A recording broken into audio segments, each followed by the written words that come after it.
So we're going to have an extra lecture at 8 p.m. over Zoom today. Just to close out, this is the last of the series of lectures on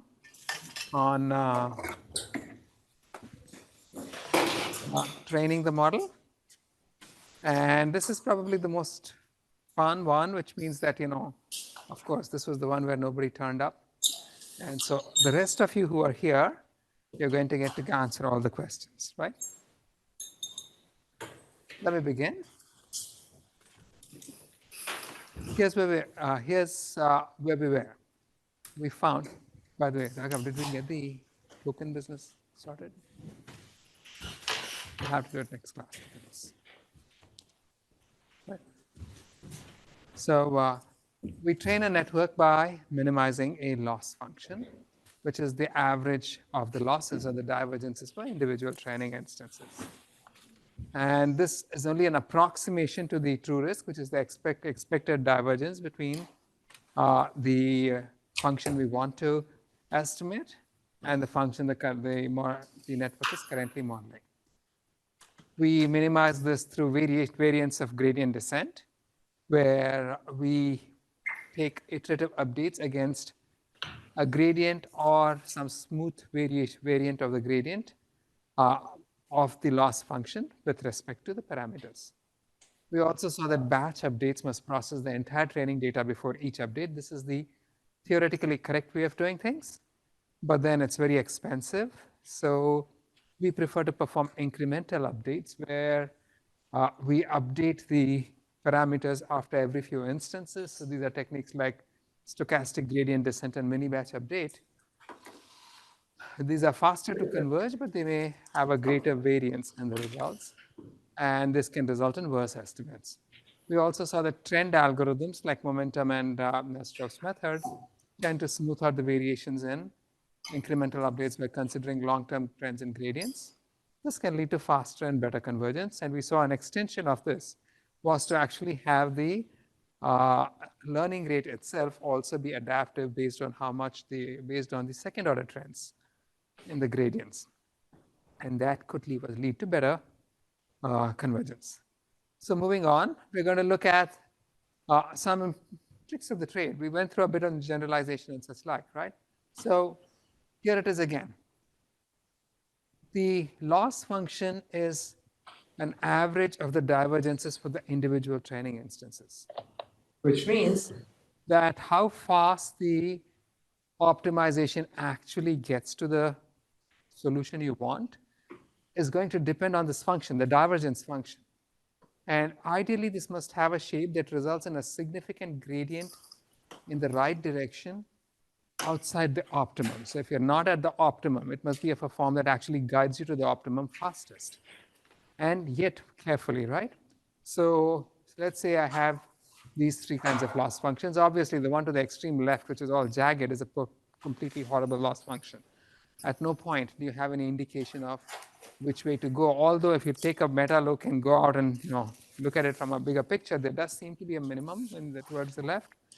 But at the scale at which you're going to be looking at it when you're actually performing optimization, there is going to be no trend apparent. The one in the middle and the one in the extreme right, they are both loss functions with a unique minimum, and they are both smooth. But which of these do you think would be the better one? Why?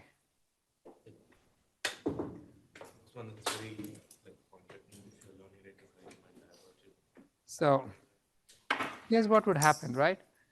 Your steps are dependent on the derivative. The larger the derivative, the greater the steps. So in the first case, the one in the middle, the function is flat, far away from the minimum, and your steps are going to be very small. You're going to take a long time getting to the optimum. And then when you get to the optimum, because the derivative is so large, you're going to take very large steps, almost certainly overshoot, and possibly even bounce out. So this is not a great one for convergence. What you really want is like the function on the right, where when you're far away, the slope is large. It leads you to take large steps. But then when you get close to the optimum, the slope is smaller, and so you take smaller and more careful steps that take you to the optimum. So now let's take a look at a couple of loss functions. and something surprising emerges, right? Here's how we have the, let's chalk here. So we can perform one of two tasks with neural networks. One is regression, the other is classification, right? So when I'm performing regression, in each case, you have the output neurons, and the output neurons are going to, you may have one or more output neurons. They get a weighted sum of the outputs of the penultimate layer. And the first thing that happens is that you compute an affine value. That gives you a z, right? So this is within one layer. And then these guys are going to go through an activation, which can be a vector activation or a scalar activation, as the case may be. And this is your final output. Now, if you're performing regression, where you're trying to predict a continuous valued function, what would that activation be? Pardon me? Single value. A single value. It's just going to be you would have a pass-through function, right? You're not trying to perform a nonlinear transformation at that point. Typically, you just perform a weighted sum of everything you've seen. So at this point, this activation function is simply going to be y equals z for regression. And for regression, what loss function would you use typically? You're predicting real valued functions, yes, Katrina? L2 the L2 loss, right? You're going to have the desired outputs, and the loss is simply going to be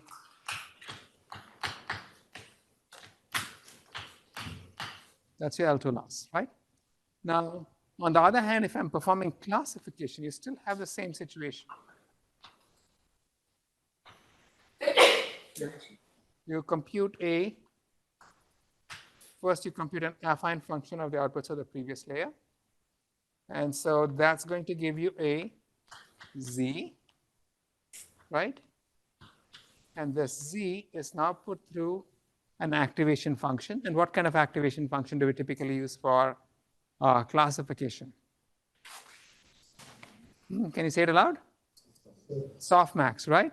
Softmax or a logistic function. So this entire thing is your activation, is your output layer. You're using a softmax. And this is going to give you a y. You have a d. And we can have some loss function over here. Now, what prevents us from using, and what was the loss function we said we normally used in classification? Cross entropy, the Kullback-Leibler divergence, which becomes the cross entropy if you're using a one-hot D, right? Now, and so we use the KL divergence, but do we need to use a KL divergence? We could have done an L2 over here. What stops you from doing an L2? Nothing really, right? So why KL and why not L2 when you're performing classification? So take a look. We said that we want the ideal loss function to have a bowl shape. There's a reason for wanting to have a bowl shape. So if I gave you the choice of this loss function versus this loss function, which would you choose? Left or right? Why the right? In the right one, the derivative is basically becoming all negligible near the, sorry.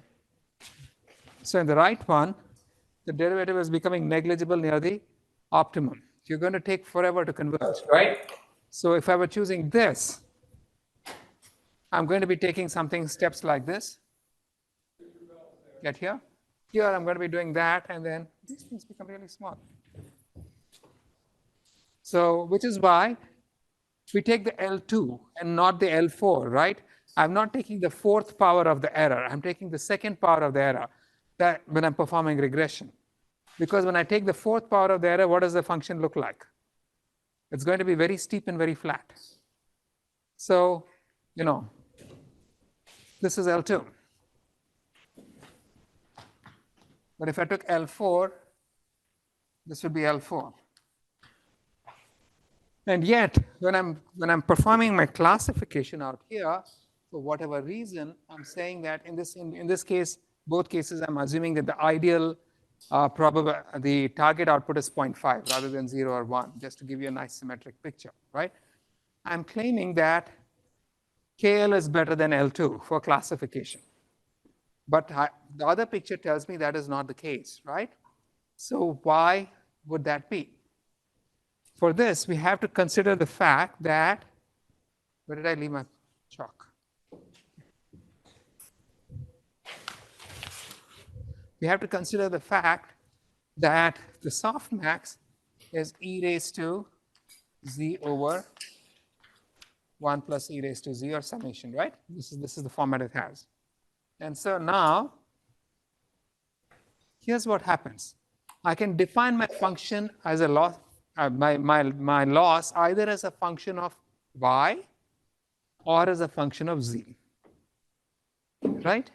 And so here are the pictures that turn out. For the classification task, when I define my loss as a function of z, what goes in before the softmax? You get the blue curve if I'm using the KL divergence. Whereas if I'm defining it as a function of z, the L2 as a function of z, when I'm using a softmax activation, you get the blue curve at the bottom. Which of these is the nicer one?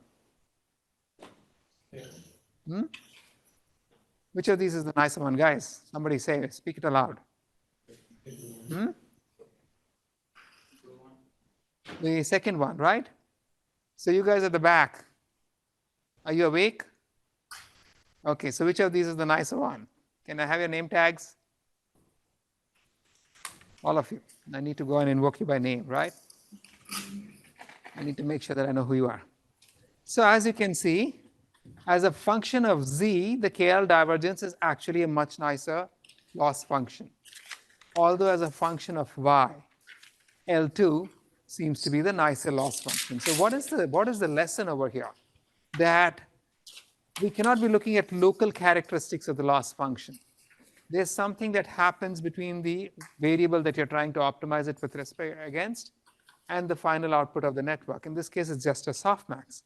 So if I go back and just think of, if I had a simple logistic function with a couple of weights, if I plotted the L2 divergence as a L2 divergence as a function of the weights of a logistic function, it actually ends up looking like a flower, which we said was the worst possible thing we can have. Whereas the KL divergence has a bowl shape with a global optimum at the minimum. So which is why we use the KL divergence. But is that enough? Given a choice between L2 and KL, so here's what your network is. Your network has your final output activation, sigma.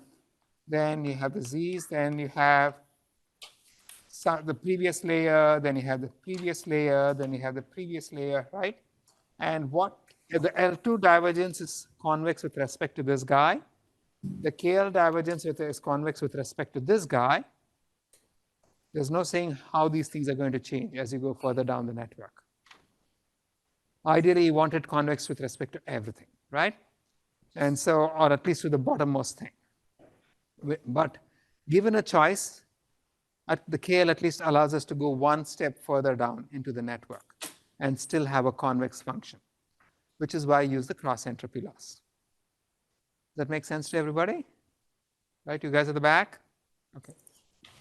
So anyway, so now one of the outcomes of this is that if you actually look at this function over here, you will find that the L2 divergence, in the case of the L2 divergence, the derivative with respect to the output of the network was just the error. It turns out that when you're using the KL divergence, the derivative with respect to the affine term, z, at the output layer, just ends up being the error, just because, as you can see, now it begins looking almost quadratic with respect to z, right?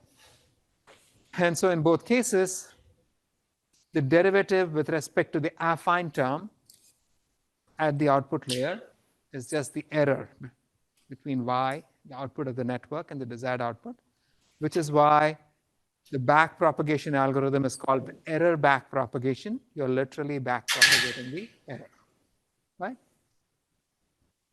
Everyone with me? Okay. Cool.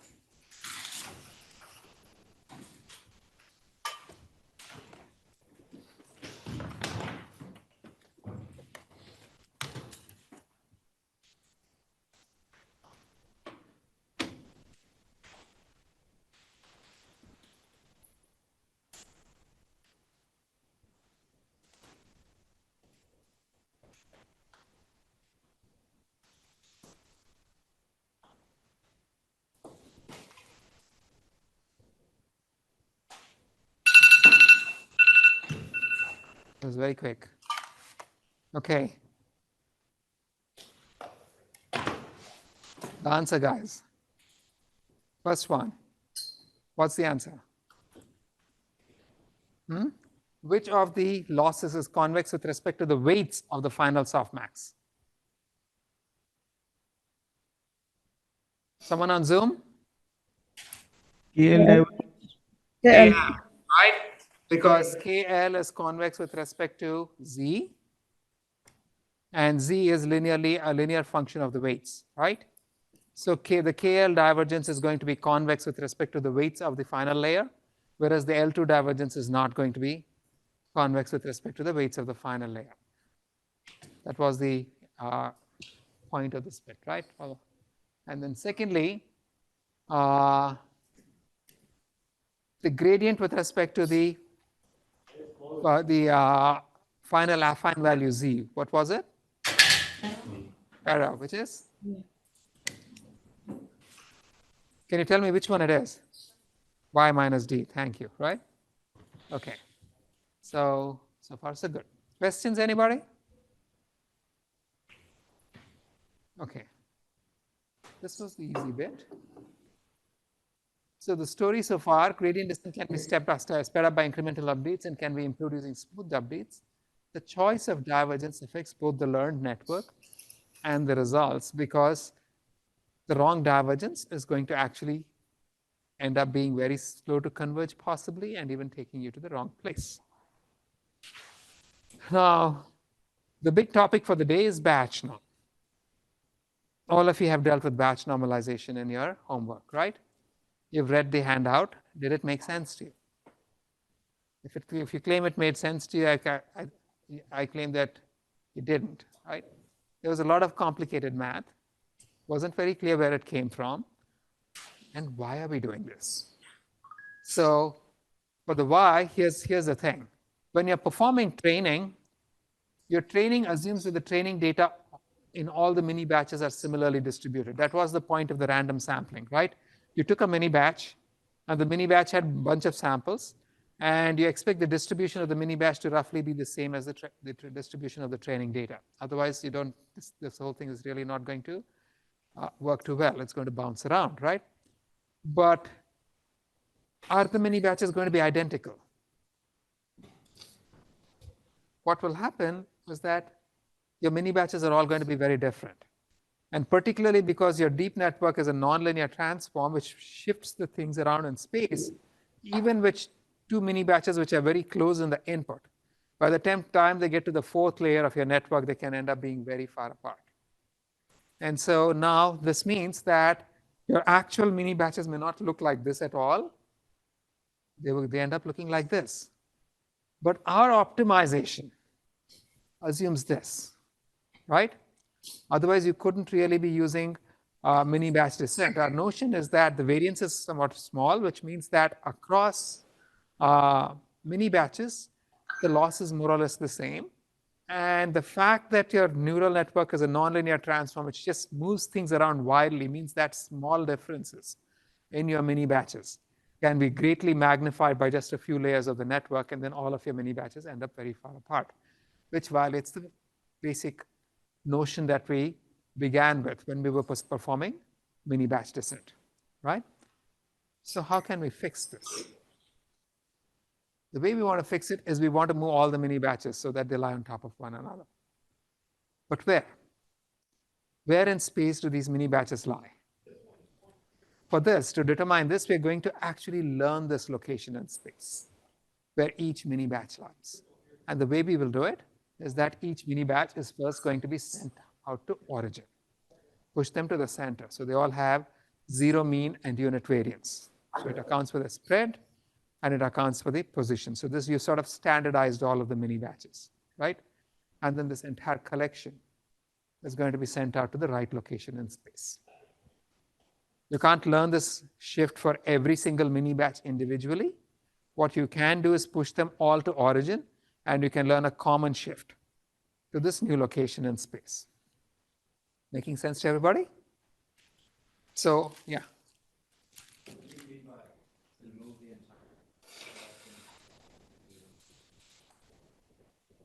So how would you do it?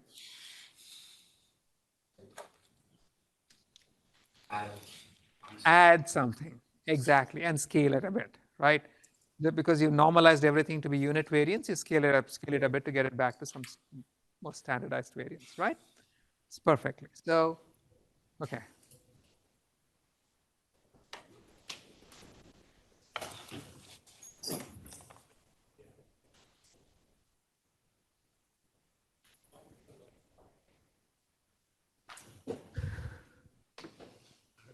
Yes. Instead of sampling randomly components to the stratified sampling, so the batches have a similar distribution. The problem is that you can't really figure out where they are in space when you go through a few layers of the network. The network moves things around. So your strata in one layer will be completely different in the very next layer, right? So, okay, answer? Yes. Many batches, right? So now, where are we going to perform this mini batch normalization? Now remember that you can do it in different locations.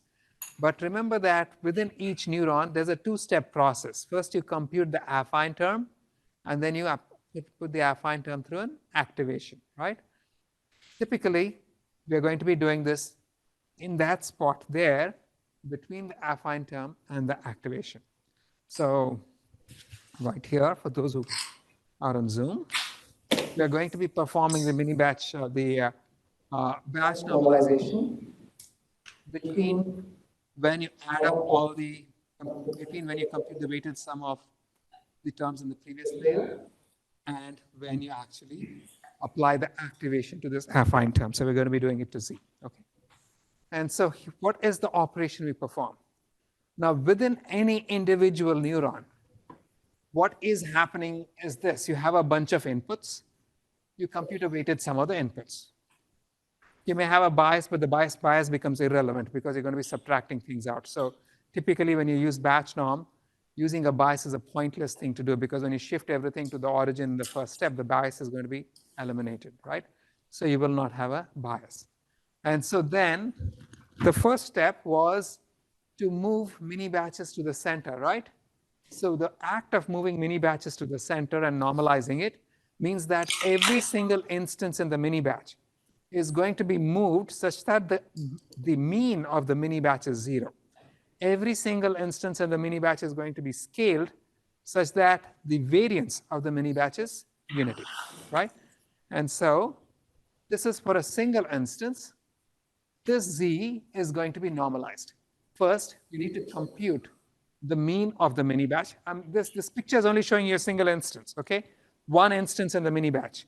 But you're going to first compute the mean of the entire mini batch, and then you will also compute the variance of the entire mini batch. Then to normalize the instance, you're going to subtract the mean and divide by the standard deviation of the variance, or by the square root of the variance, which is the standard deviation of the mini batch. Now there's a square root of the variance plus epsilon, that's just to prevent division by 0, okay? And then once you have done so, what this does is that it sort of moves all the instances in the mini batch into a cluster of unit variance centered at 0. Then the next step is to move it to a new location and a new size, right? So what you will do is to first scale it to the new size and then move the scaled version to the new position. And so that's going to be this guy here. This u, which is now normalized, is going to be scaled up by gamma to the new variance. The new variance will be gamma squared, right? And then you add this shift term beta to move it to the new position. That making sense, right? And now all of the mini batches are standardized. You can expect the derivatives to work and the gradient descent operation to work as you normally do for mini batch descent. So does that make sense to everybody? What we are doing with batch now? Over here, yes. How do you know what We're going to learn it for every single neuron, right? And so here's the picture. Within batch normalization, there's a two-step process. The first step is to normalize the U's so that they have zero mean unit variance. The second step is to scale them and shift them to the new position. So the box on top has two components, the normalization and scaling and shift.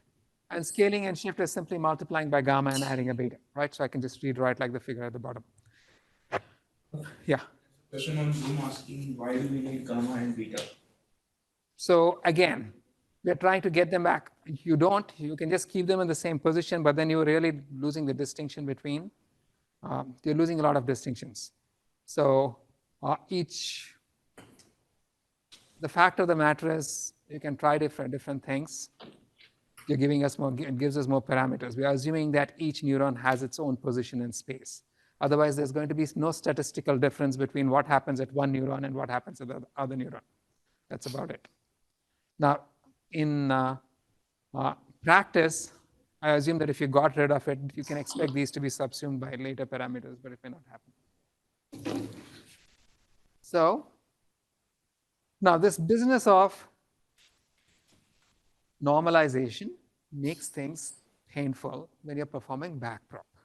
That's where all of those crazy equations that you saw in your handout come from. And why is that so?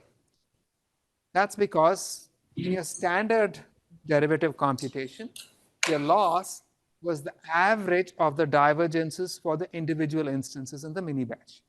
But each instance was independently processed, right? So this means whatever output you got for one instance did not depend on the other instances in the mini batch. So this means that when I take the derivative of the loss for the mini batch with respect to any parameter, I can simply compute the derivative of the losses for the individual training instances independently without considering the others, and then I can average those. So that's what backprop did, right? Each instance was individually differentiated, and then you just average them. What happens when you perform batch normalization? Is each term independent of every other? Is each input independent of every other input? Why not? Because you're normalizing by the mean and the variance of the entire batch, right? So can I just do this for computing the derivative? Compute the derivative for each one independently and average. Would I be able to do that? Yes or no? So you guys at the back, somebody has to reply aloud, okay? So that's because the divergence now is a function of not just the current input, but also the batch mean and the batch variance. And the batch mean and the batch variance are dependent on the rest of the instances in the mini batch, right? And so training instances within the mini batch are no longer independent. How does that work? If I consider the entire mini batch as just a collection of vectors, right? Then the mini batch over here is going to be, this is for the entire mini batch.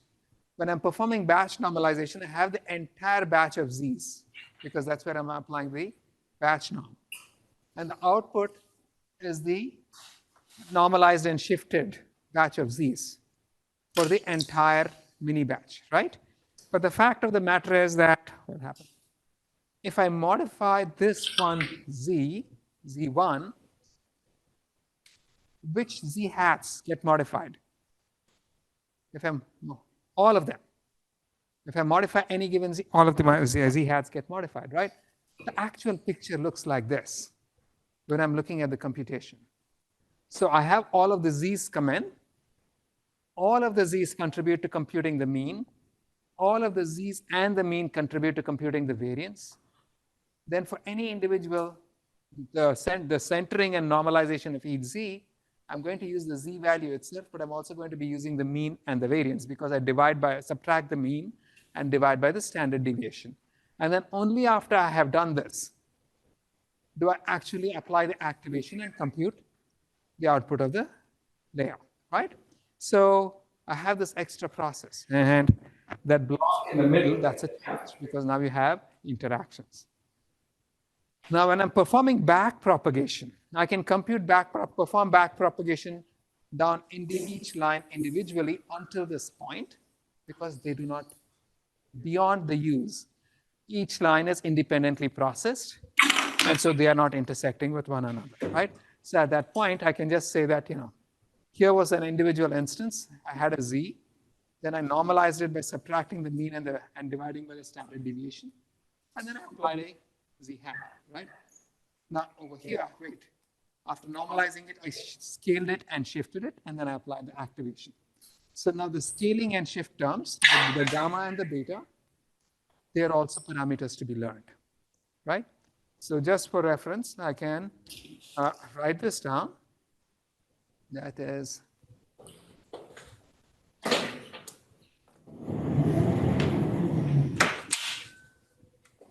I have the Z command. This is my normalization, which shifts the entire mini batch to have 0 mean and unit variance. So this becomes a U. Then this is Z hat equals gamma U plus beta. This is a scalar operation. And then this is put through an activation function, and then you get a Y, right? So when I'm performing back propagation, the back propagation is going to give me d loss over dy for that instance, right? Then if I go from here to here, let me call this Z hat. What is the next thing I would compute when I'm performing back propagation? Guys? D loss over dz hat, which is d loss over dy times f prime of z hat. So far so good, correct? Now, I have to go back here, but in the process, I also have to compute, because gamma and beta are learnable parameters, right? So what are the derivatives I need to compute going back?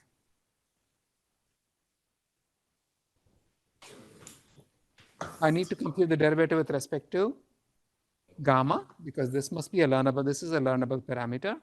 I need to compute the derivative with respect to beta. That is also a learnable parameter. And then I'm going all the way back, right? I need to compute the derivative with respect to u. Right? Everybody with me? And what is the derivative with respect? So now I already have the derivative with respect to z hat. What is the derivative with respect to gamma? What is this? Rohan.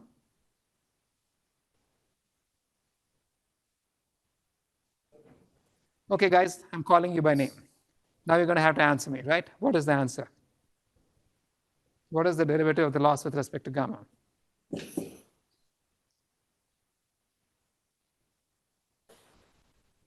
Go out, wash your face, come back, wake up, be here. Somebody else want to remember the answer? Muiwa?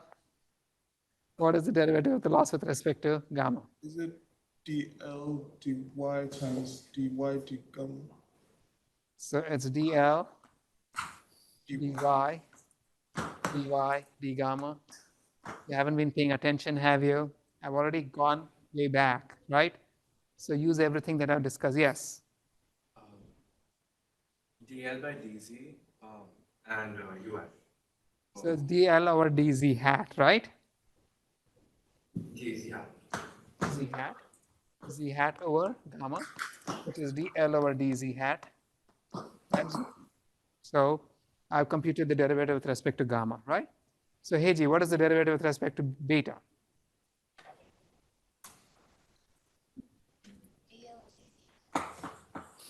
dl over d beta equals dl over d z hat, because that's it, right? It's an additive constant.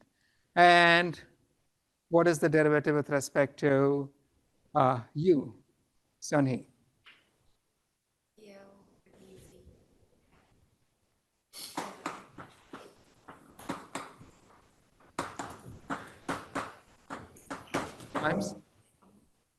Times now. So we have managed to move our stuff all the way back to, we've got this derivative. We've got the derivative with respect to gamma and beta, which are parameters to be learned. And then we have got our derivative with respect to beta. But here's the point. Now for the rest of it, you guys are going to solve it for me because we have the time. Okay?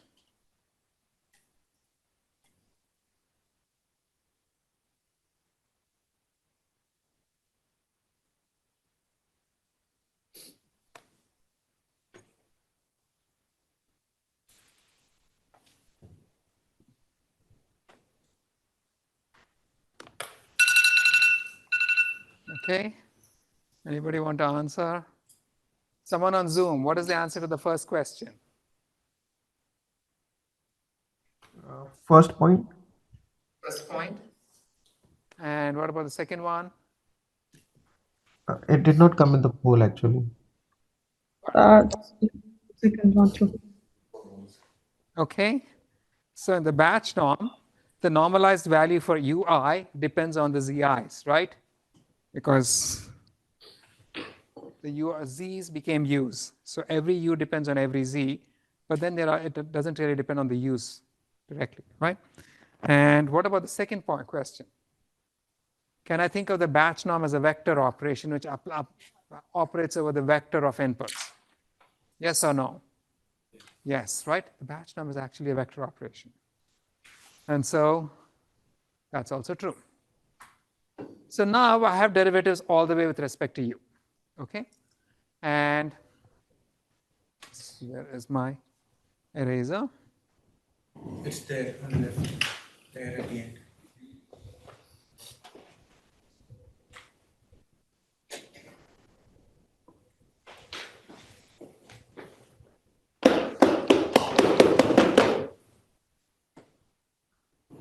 Okay, now guys, we're actually going to work out the batch norm arithmetic all on our own without looking at slides or papers. So I need a series of volunteers, and if you will not volunteer, then I will volunteer you, right? So we're going to start from the back. And so I can't see your name tags. Yes, you're Laura? Okay.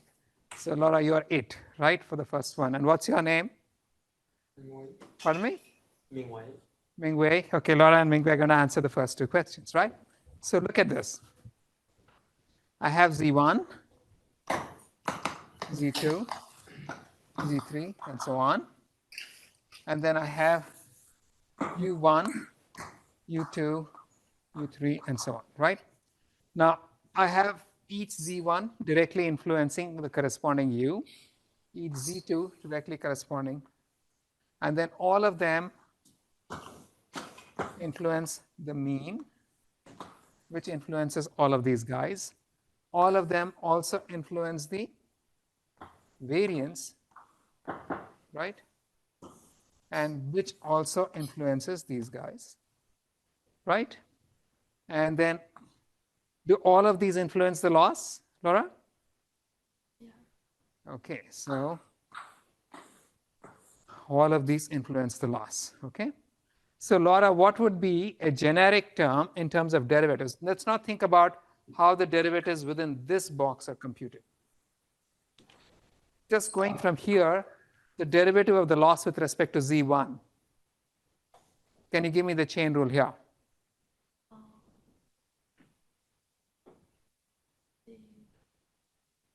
just the high level rule. What's the chain rule? The two terms. Oh, with respect to like all the U's and then. So can you speak up, please? With respect to like the U, With respect to U, which U? I guess all of them. All U, okay. So dl over dz1 is going to be, and Multiplied by. du over dz, right? Okay.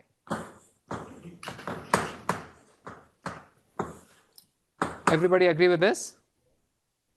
The loss influences every one of the u's, right? And the z, I mean, every one of these u's influence the loss, and the z influences every one of the u's. So you must actually sum over the entire set. This is what we need, correct? Everyone with me? So, questions? No.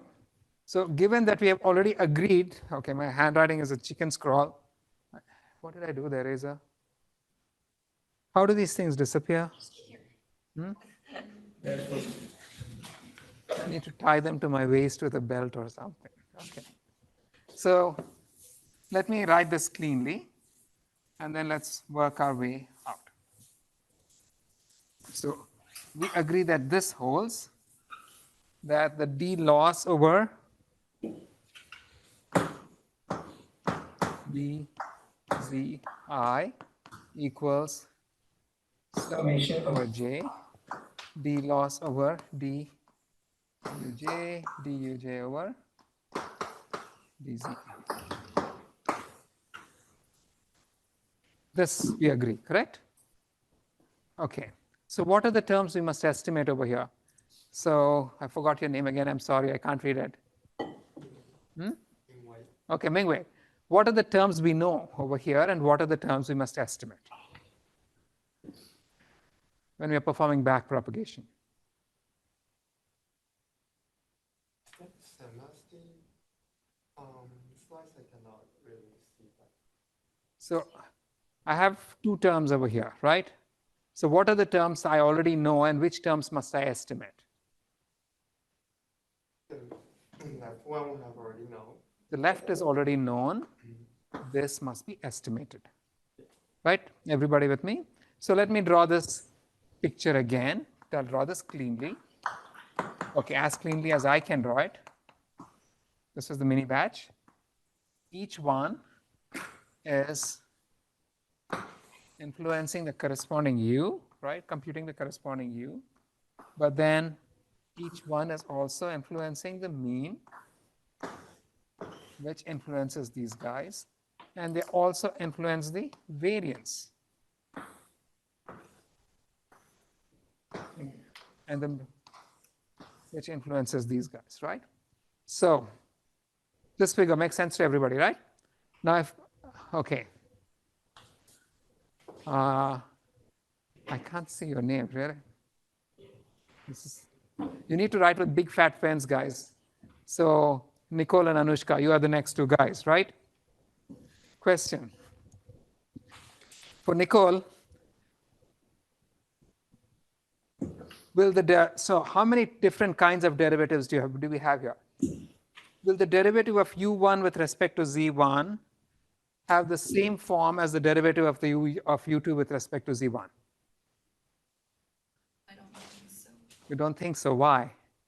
Because like in the first case, the numbers are the same, but then the second one. The first case is a direct connection, right? So okay, fine. So now Anushka, maybe you can help me here. What are the different ways in which u is dependent on z? It's dependent through they. So I think it's like also the gamma and beta, and also. So the gamma and beta are way down. They're already gone, right? So what are the different paths through which the u is dependent on z? Like the direct connection, the mean, and the. So this connection, then this connection, and this connection, right? You agree? And when I'm looking at this connection, I also have to consider every way in which z depends on sigma squared. Okay. So now, can you give me the derivative, a formula, general formula? How many parts will the derivative of u with respect to z have?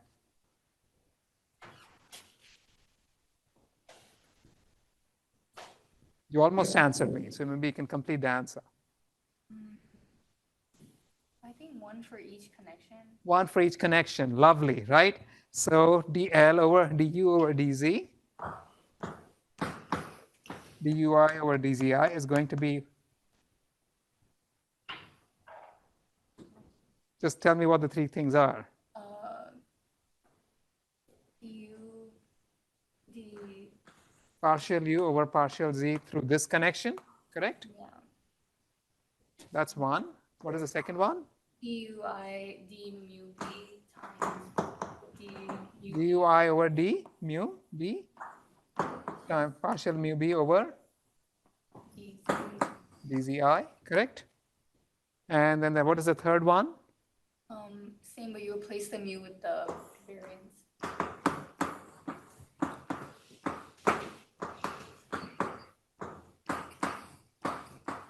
Everyone with me on this so far?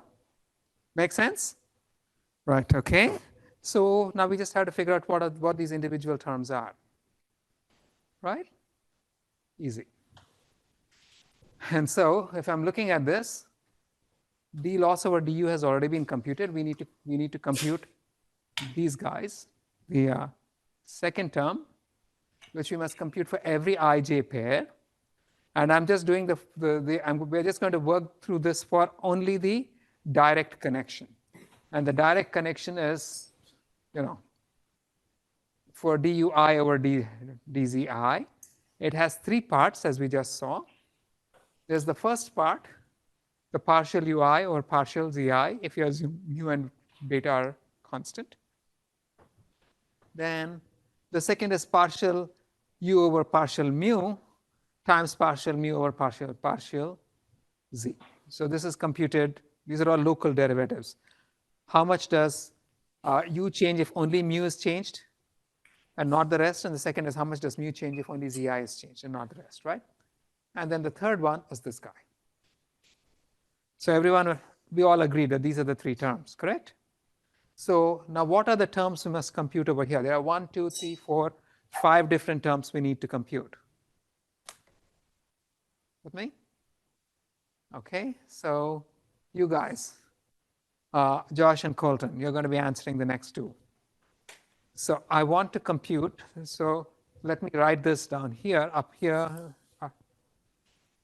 with so dui over dzi equals the partial ui over partial zi through the direct connection plus partial ui over partial mu b times partial mu b over partial zi through the mu connection plus partial ui over partial sigma b squared times partial sigma b squared over partial zi.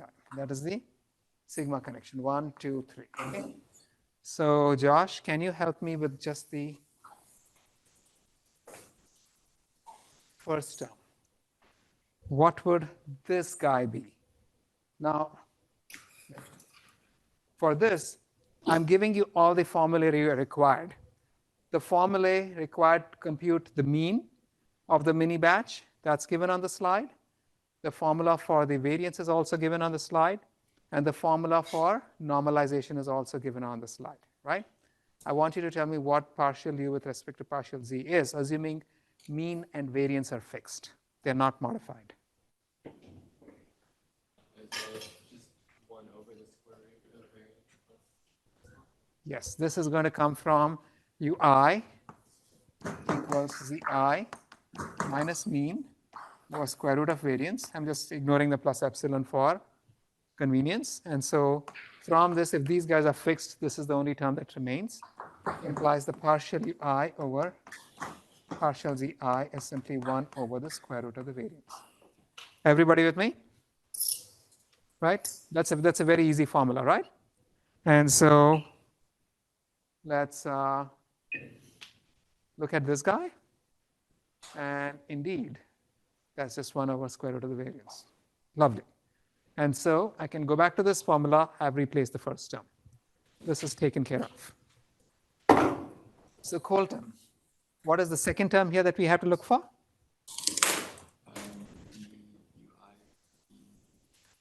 That's, can you speak up, please? Yeah. dui over d mu. So you need the partial of ui over mu b, assuming the variance and the zi's are fixed, right? What is this? Again, look at the formula. This is simply going to be minus of 1 over square root of sigma squared from the formula, right? Everyone with me? Questions? No. Okay. So that's the derivative of the edge highlighted in blue up there, right? And from our formula, that just ends up being minus of 1 over square root of sigma squared. Now, Chetan, I'm going to skip you because you answered too many questions and asked too many questions. But so Cheng Han and what's your name? Tom. You guys are going to be answering the next one, right? So let me plug this in here. Now I need to compute this term. So this term has been computed. So Cheng Han, what is the next term to compute? Pardon me? So, but which term are we computing? D. Okay, so the next thing you want is this term, which is partial of mu b over partial of zi, and that is going to be 1 over b, right? That comes from the formula for the mean. Everybody with me so far? Nothing complicated, right? It's very easy. Once you actually begin working this thing out step by step, the complexity of the formula that simply vanishes. And so, lovely. That's 1 over b. So I've stuck in that guy, right? And then Tong, yours is, you're it for the next one. This has been computed as well, right? What is the next term that we're going to have to compute?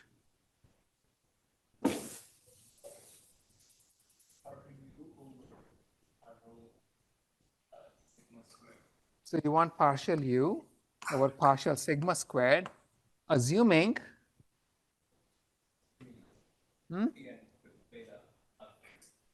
assuming that mu and z are fixed, right? So what is that term going to be?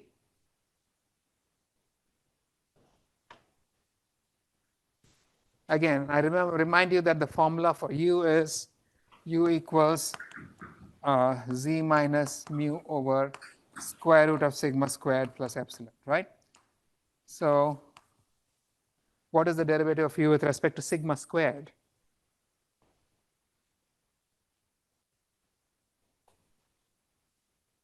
Does somebody else? Jay, do you want to do it?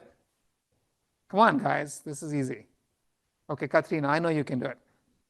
Maybe like 1 over the square root of sigma squared plus epsilon. Think of this. I can write this as, maybe I can help you, right? Z minus mu times sigma squared raised to minus half. Forget about the epsilon for now. If I write it this way, Tong, what is the derivative? Minus 1.5 Times what? to the minus 3. Sigma squared raised to minus 3 over 2, right? Why do you get confused if I just show it in the denominator? You shouldn't, right? Everybody with me? And so, voila, this thing is just minus z minus mu over 2 times sigma squared plus epsilon raised to minus 3 over 2. Easy. Right?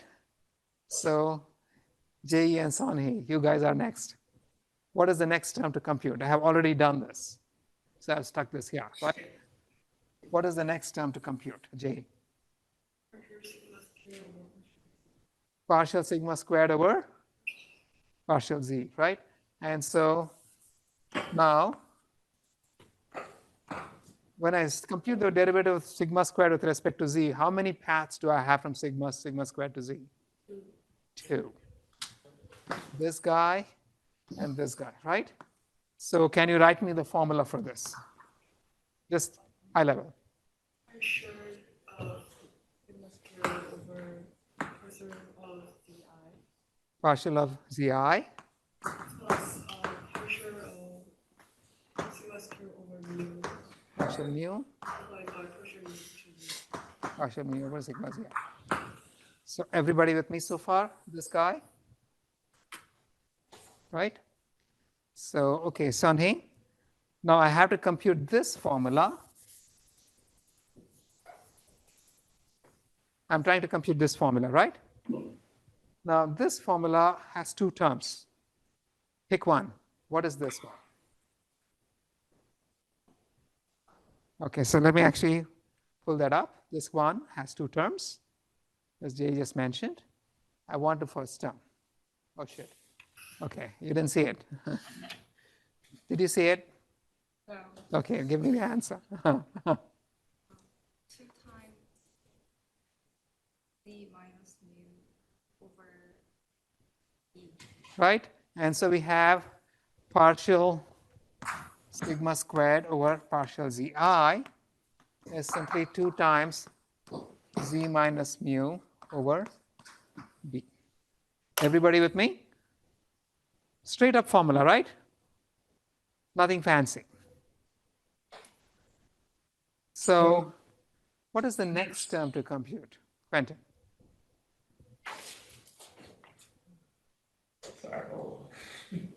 I'm not asking you to solve it. I'm just asking you what the term is. So the sigma squared b. You want this term, right? Okay. So now this is a bit of a, it's a complicated looking formula when you actually work out the formula, but then if you just go back and look at the logic of it. Suppose we are speaking of partials, right? And so now a probability distribution has many characteristics. It has the mean, it has the variance, it has a whole lot of other things. And so if I have a probability distribution of this kind with this mean and this variance, and I change the mean to this is mu plus delta mu, and I don't change anything else, will the variance change? I'm only changing the mean. I'm not changing the variance, right? So what is the derivative? If I say if all I move is the mean independently of everything else, does the variance change? So what is the derivative of the variance with respect to the mean? 0, right? Think if, again, you have to go back to basic principles. What does a derivative mean? And if you go back to basic principles, the answer falls out. Very straightforward. And so you can work out the arithmetic, it will come out to 0, right? And so this guy, the second term is 0. I don't even need to care about what mean over d mu over d zi is. The derivative of the variance with respect to zi is simply 2 times z minus mu over b. And so that has been plugged in. Crazy formula, right? But we just derived it. It didn't take very long. If I throw this at your face on a paper, I know you're probably going to get lost. But if you draw the figures down and then you work your way through it, it's 5 minutes work. Tops. So everyone with me? And so this was the formula that you actually encountered in your homework. And if you didn't get it, you can work your way through it, and it's not so hard. So this is just the derivative of ui with respect to zi. I also need the derivative of uj with respect to zi. How does uj with respect to zi differ from ui? You don't have the direct line. So that first term is going to go away. This term will go away for the derivative of uj with respect to zi. I can just write the whole thing. It's just these guys. And without working out the arithmetic, I'm just going to give you the formula. But if you worked it out, you would find this to hold true. And the second term, if I equals j, this simply becomes zi minus mu b squared, right? So you will find that the overall derivative looks like this. For I equals j, you get that first term. For I not equal to j, you have only the first term missing.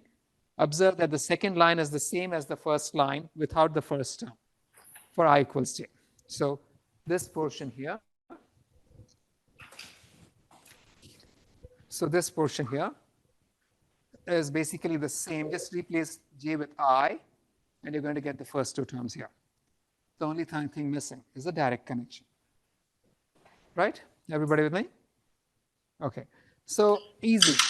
It looks very complicated, lots of ugly stuff, but then when you write it down, no big deal. And now, the complete derivative, I just have to sum over everything. And if I sum over everything, I just wrote out the formula, I plugged it in, and so the second term over here, this is summed over again. This term gets summed, multiplied by d loss over duj and summed over all the u's.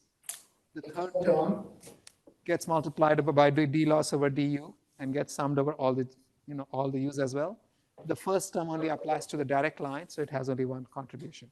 So simple formula. Now the formula is not very clear, but like I told you way back when, if you stare at any formula, it tells you a story, right?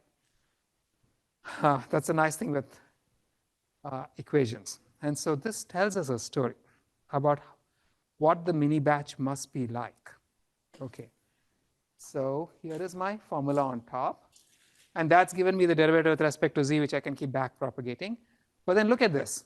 Suppose I have a mini batch where all the instances are the same. I have a mini batch of identical instances, right? Then what is, so let's take the first two terms, right? If I take the first two terms, I can write them as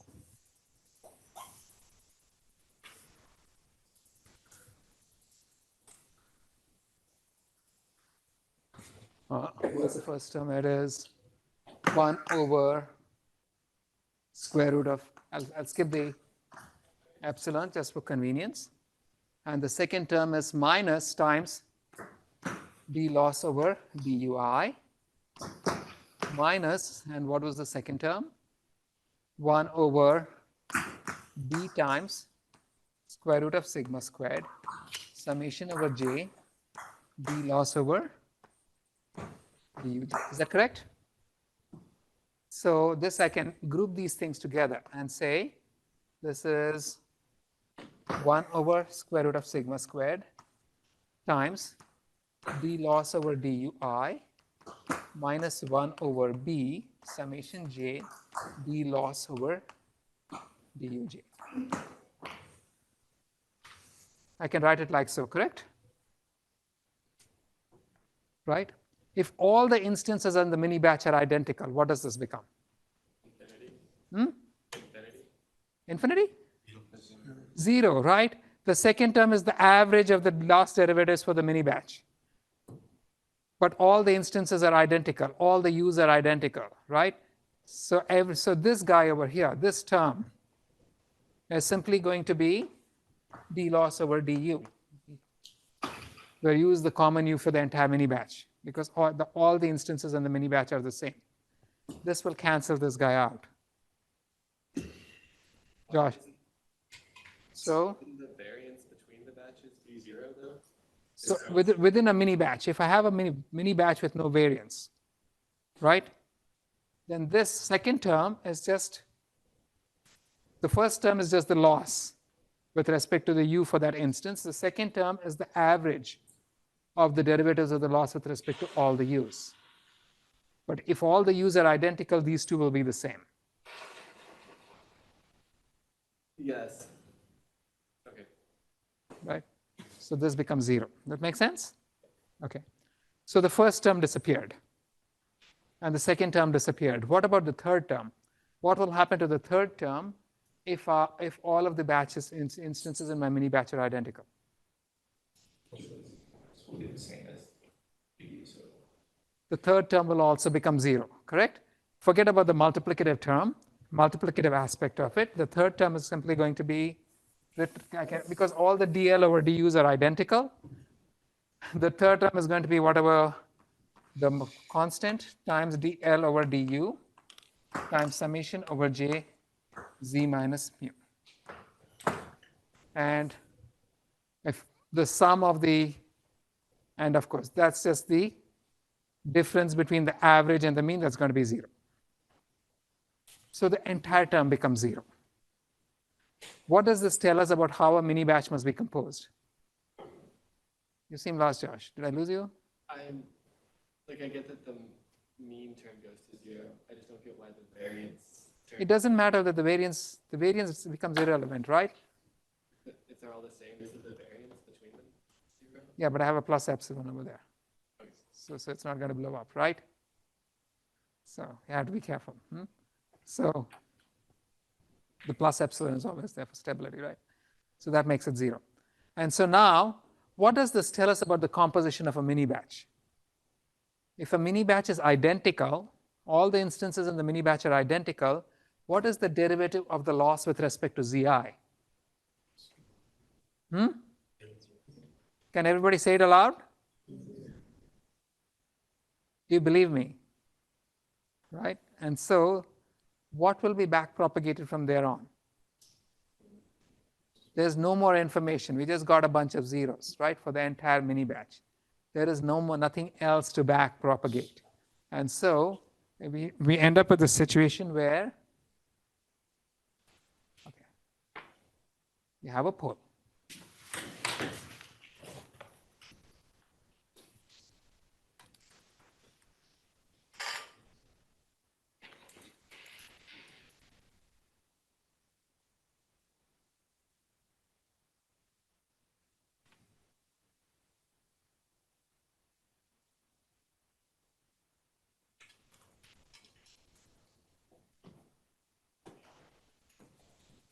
Okay, someone on Zoom, true or false? Okay. It's true, right? If all the instances are in the mini batch are identical or even very similar, the derivatives going past the mini batch, the batch normalization layer, are simply going to vanish. They're going to go to 0, and then after that, there's no more backpropagation. So what does this tell us about this nature of mini batches? They must be diverse, right? You want mini batches to have instances from every class and capture the diversity of the data. And this basically goes back to the very first principles. We want the variance in the mini batch to be comparable to the variance of the general data set itself, right? So the larger the variance of the mini batches, the more this thing will work. If your mini batches are all very consistent and all instances in it look identical, then you're not going to get very much out of batch normalization. So, Prof, there's a question on Zoom. yeah. When is it advantageous to not use batch norm? So batch norm is a general principle that it's, if you expect to have this kind of covariate shift, you want to use it. If your data have segregated structure of some kind, where you're likely to end up with situations such as these, batch norm will actually kill your ability to backpropagate errors, right? So yeah. What happens if we choose mini batch size as 1? You're not going to get any derivatives. So if we use batch norm in that case, it would go. You're not going to get any derivatives after that layer, right? Because dl over dz is going to become 0. Yes. Why should we line the parameters twice, and if instead we could have just done batch norm even before we did the initial background function? So the point is this: you can do it. Okay, you can do the batch norm at any location, but even after batch norm, you're going to be finding differences between your mini batches. And because your network is such a nonlinear function, as the data pass through the network, the mini batches are going to move around, and then you're going to find yourself in exactly the same situation again, which is why we apply batch norms so many times through the network, right? Simply because the nonlinearity of the network is going to move things which are very close far apart. right? Okay. So now here's the another thing. You're speaking of mini batches and you're normalizing with respect to the mean and the variance of the mini batch. But this only applies during training, right? During inference, you have to perform the same processing, but where do the mu and the sigma come from? If you're performing inference on a single instance, there's no mu, there's no sigma. So now we need to guess mu and sigma. So what we typically do is once your training is entirely done, you pass your entire training data again in mini batches through the model, and then you compute the means of all of the mini batches, and the average of the means of the mini batches is going to give you the inference time mean. Similarly, the average of the variances of the mini batches scaled up just a little bit by b over b minus 1 to make it unbiased is going to give you the variance that you will use during for batch normalization during inference. That's because you need the mu and sigma squared. And so you're estimating them by passing all the mini batches of the training data through the model and computing their means and variances and taking their average. And of course, so batch norm can be applied to some layers, selected layers in the network can be applied in any odd way. But you would apply it at any location where you expect to see this kind of covariate shift, contingent on the expectation that all the mini batches have diversity, because if they don't, then this thing is going to kill you rather than doing anything useful, right? But here was the first paper on batch norm by EF and Zegedi, and you can see how without batch norm on this particular model, it takes 30 million iterations to converge or something, and with batch norm, it converges in a fraction of the time to a much better result, because the derivatives, you're normalizing things and derivatives are much better propagated. So this has become a staple, right? So our lesson from this is covariate shift between training and test may cause problems and may be handled by batch norm. I have 3 minutes, so I'm going to try to get through one more topic. So there's one more caveat to worry about. When we train the network, we end up trying to train it from just a few samples of this kind. And so we are just trying to train the error network to minimize the error at our training samples, but there's nothing stopping the network from learning something of this kind, where it minimizes the error at your training points and doesn't do anything useful at other places. It still continues, it's still smooth, but nothing like the function that you are trying to estimate, right? So, what can we do to sort of try to prevent this sort of behavior? We need additional smoothing constraints that will fill in the missing regions acceptably, right? And for this, let's go back and look at our one-dimensional example to get an idea of how this might be achieved. Now, here is my 1D example again. I have data of just one variable, and it's a binary classification problem, 0 or 1. If I were just training a network, I would expect it to compute the posterior probability. So the blue curve is what you really want it to compute, right? But remember that the network is a universal approximator. It could pretty well go ahead and compute this function. Would you want this? Yes or no? No, right? So, but then, why is it able to compute this function? It's able to compute this function because the perceptrons in the network are individually able to capture very fast changes. So I'm going to assume a sigmoid activation, but this would apply to pretty much any activation, right? I can learn this function, I can model this crazy function if all of my perceptrons have threshold activations. Then I can jump up and down, suddenly and get this kind of crazy behavior. And if my network is of the kind where I can actually, if I had some learning mechanism which could allow me to learn a threshold activations of the right position, it would end up learning this. And this is not what we want, right? But then consider a sigmoid activation. A sigmoid activation has this property. It's 1 over 1 plus e raised to minus wx, right? And it's going to look like this. For w equal to 0, what's it going to be? It's just going to be a constant, right? As w increases, this sigmoid is going to get steeper and steeper and steeper. At w equals infinity, this is going to be a threshold. That's just the property of the sigmoid. The magnitude of the w tells you how fast it can rise. And so now, if I allow my w to be unconstrained, then my function can learn this guy. Because every edge can be arbitrarily steep. It can follow the latest error, and everybody's happy, right? I want to force the function to not learn those things, which means I want to say the w's must not be large enough for the function to raise very steep, right? How can I do that? Anyone? Jimin, how would I do it?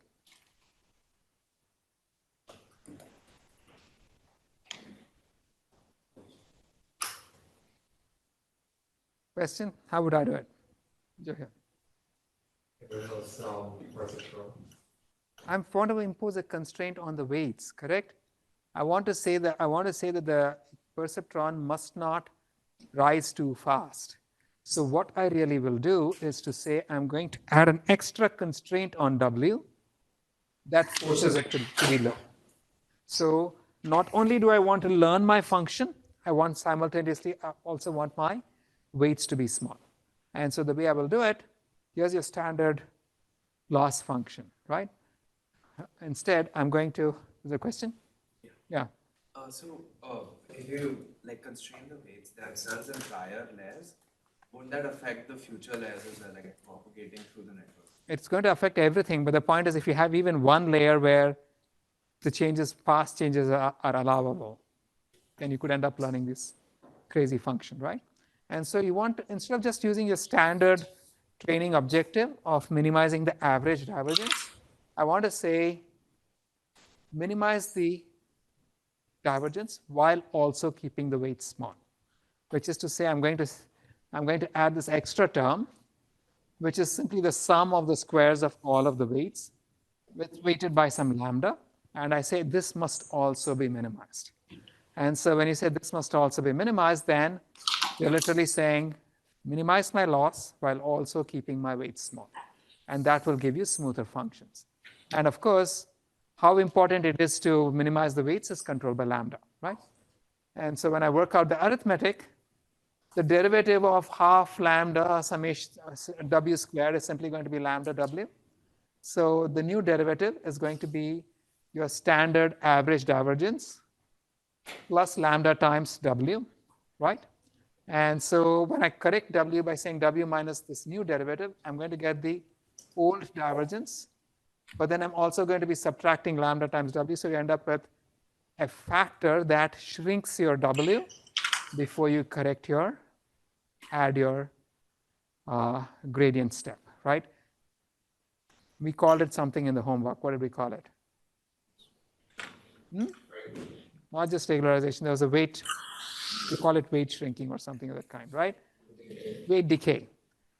You are multiplying the weight by a small number, a number less than 1, to reduce it, which is basically telling you the importance of keeping the W small, right?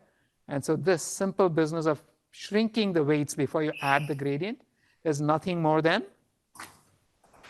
applying a regularization term that ensures that your weights are also reduced along with your parameter updates. So that's over here, okay? So anyway, I'll stop here and we'll meet again at 8 o'clock on Zoom. I went slower than I could, but I expected to stop early. Thank you, guys.